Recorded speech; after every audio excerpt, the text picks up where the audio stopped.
प्रेरणास्पद कथाएं YouTube channel पर मैं धनंजय जैन आप सभी का हार्दिक अभिवादन करता हूं। छोटी सी कहानी डीजे की जुबानी। दोस्तों, राजा परीक्षित जिनकी की मृत्यु का सिर्फ एक दिन अवशेष था, एक दिन बाकी था। राजा शोकाकुल थे। मृत्यु के भय से उनका भगवत भजन में भी, नामस्मरण में भी मन लग ही नहीं रहा था। शुकदेव ने कहा कि राजन, इस तरह से शोक करना और मृत्यु के डर से नामस्मरण भूल जाना ये ठीक नहीं है।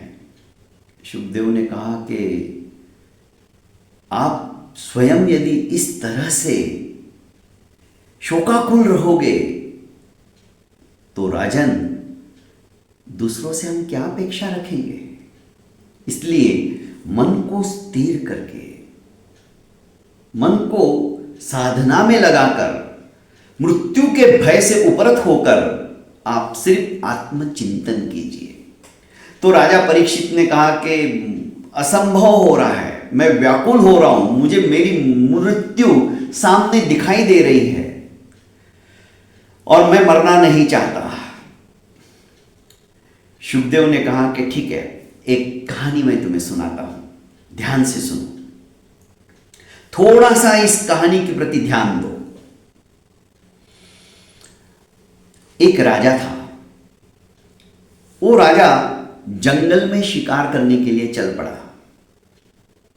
उसके सैनिक, उसके अंगरक्षक सब पीछे छूट गए, क्योंकि राजा का जो घोड़ा था वो द्रुतगामी था, बड़ी तेजी से चलता था, भागता था।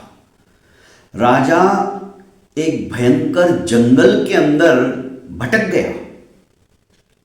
सायंकाल हो गई। धीरे धीरे सूर्यास्त होने के पश्चात अंधेरा छाने लगा, रात हो गई। राजा किम कर्तव्य मूढ़ था, मैं अब कहां जाऊं, इस भयंकर जंगल के अंदर कहां आश्रय लूं। तो अचानक उसने देखा कि सुदूर झोपड़ी के अंदर एक छोटा सा दिया टिमटिमा रहा है। वो झोपड़ी की दिशा में चल पड़ा।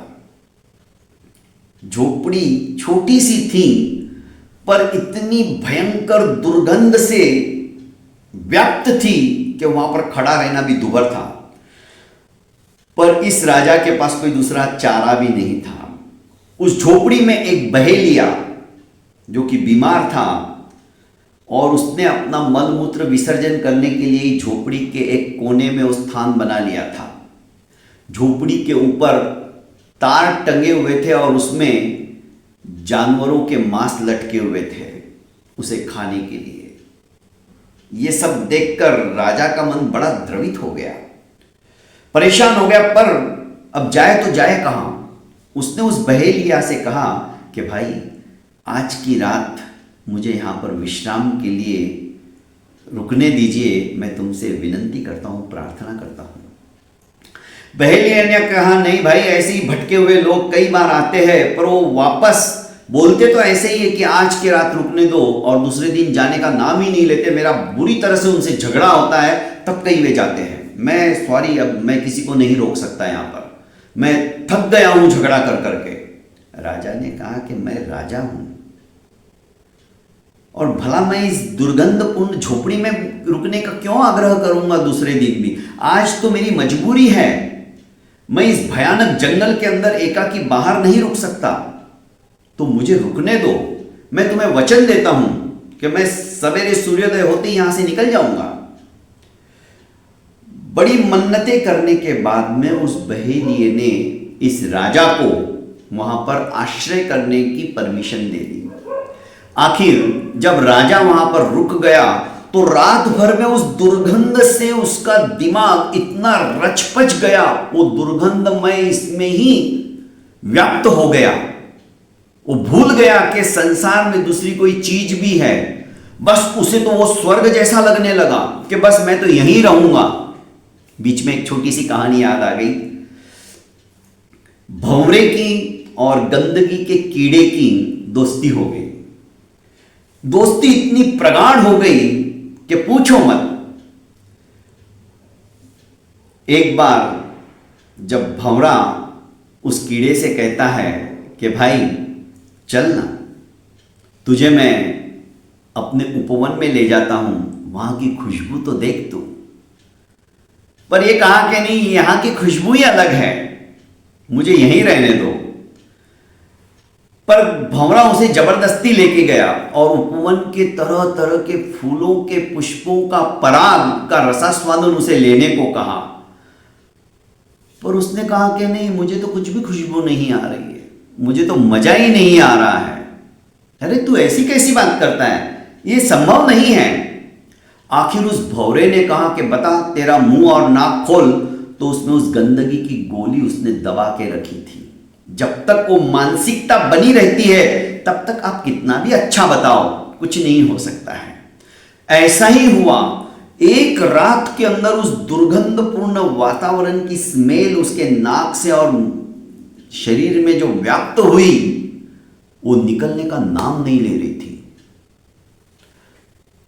उसने सवेरे उठकर झगड़ा करना चालू कर दिया कि मैं तो यहां से नहीं जाऊंगा। बहेलिया ने कहा कि आपने मुझे रात को कहा था कि मैं यहां नहीं रुकूंगा, मैं तो बहुत बड़ा राजा हूं, आप चले जाइए यहां से, मैं नहीं रुकने देने वाला था आपको। पर ये झगड़ा करता रहा। अब शुकदेव ने राजा परीक्षित से प्रश्न पूछा कि तुम बताओ, क्या राजा का इस तरह से उनसे, उस बहेलिया से झगड़ा करना उचित था? क्या राजा सही कर रहा था? राजा परीक्षित ने कहा कि कौन मूर्ख राजा था वो। अब शुकदेव ने कहा वो मूर्ख राजा और कोई नहीं, वो तुम हो। अरे ये शरीर जो कि मल मूत्र से परिपूर्ण है, इस शरीर में जितना तुमको कालावधि मिली थी रहने की, तुम रह चुके हो।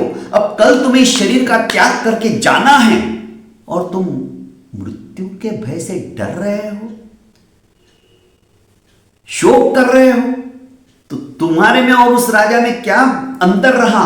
बस ये कहानी सुनते ही राजा परीक्षित को वैराग्य हो गया और अंतिम दिन की कथा शुकदेव से उन्होंने बड़ी शांति से सुनी और अपनी आत्मा का विसर्जन किया, क्योंकि आत्मा एक शरीर को छोड़कर दूसरे शरीर में जितनी कालावधि मिली है तब तक रहती है, फिर उसका त्याग करके दूसरे शरीर में प्रविष्ट हो जाती है। दोस्तों, कहने का अभिप्राय, ये शरीर दुर्गंधि से परिपूर्ण है। मल मूत्र मांस मज्जा अस्थि लहू, क्या है इसके अंदर अच्छा? फिर भी हम इसी से प्यार करते हैं। सवेरे उठते ही दर्पण के अंदर देखते हम कैसे है, पर इसके भीतर जिस आत्मा की वजह से इस शरीर की पूंछ है, उस आत्मा को कभी हमने निहारने की भी चेष्टा नहीं की।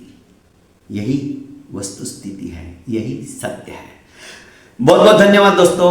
प्रेरणास्पद कथाएं यूट्यूब चैनल को लाइक कीजिए, सब्सक्राइब कीजिए और ज़्यादा से ज़्यादा अपनों को शेयर कीजिए। प्रणाम।